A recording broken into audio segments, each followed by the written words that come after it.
الرحمن الرحيم إن أريد إلا الإصلاح ما استطعت وما توفيقي إلا بالله عليه توكلت وإليه أنيب.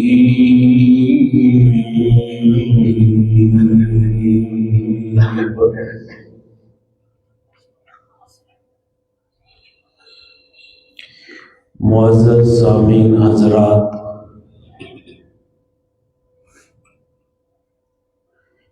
انسان کوئی بھی نیکی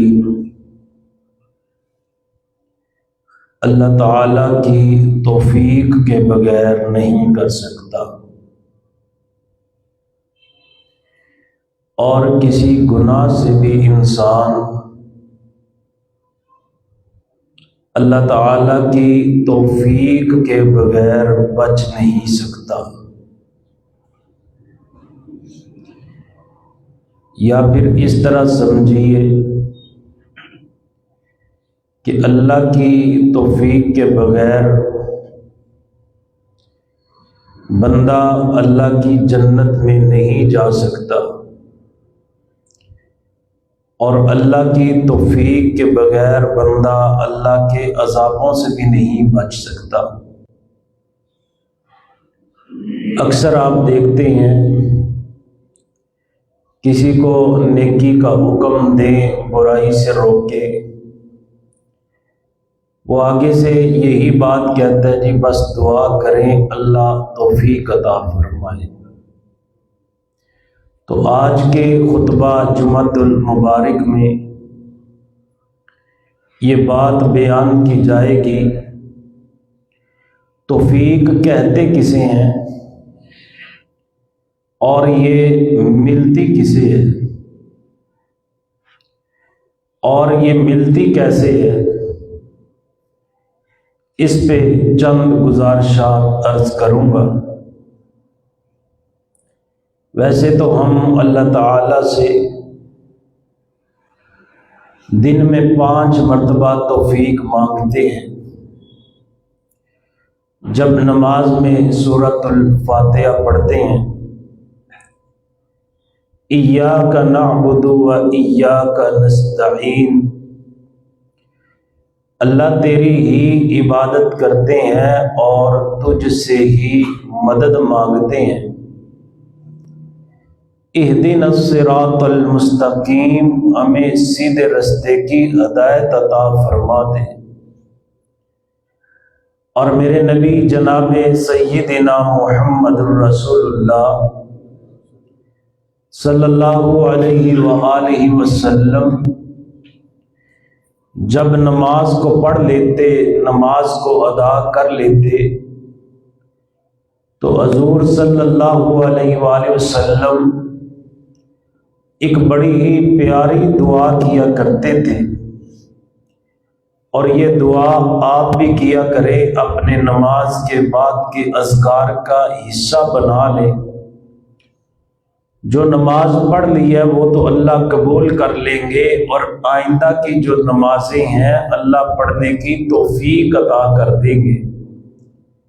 وہ کون سی دعا ہے؟ حضور فرماتے رب اعنی علی ذکرک و شکرک و حسن عبادتک، اللہ تیری مدد، تیری توفیق، تیری دی ہوئی ہمت کے بغیر کچھ بھی نہیں ہو سکتا۔ اللہ تو مجھے توفیق عطا کر دے، میری مدد کر دے، علی ذکرک کہ میں تیرا ذکر کروں، وشکرک میں تیرا شکر ادا کروں، وحسن عبادتک اور اللہ تیری دی ہوئی توفیق سے ہی میں خوبصورت عبادت کر سکتا ہوں۔ تو اللہ تعالی سے ہر وقت توفیق طلب کرنی چاہیے، لیکن سوال یہ پیدا ہوتا ہے یہ توفیق کہتے کسے ہیں؟ ایک تو ہم نے اپنی زبان پہ بس اس بات کو رٹ لیا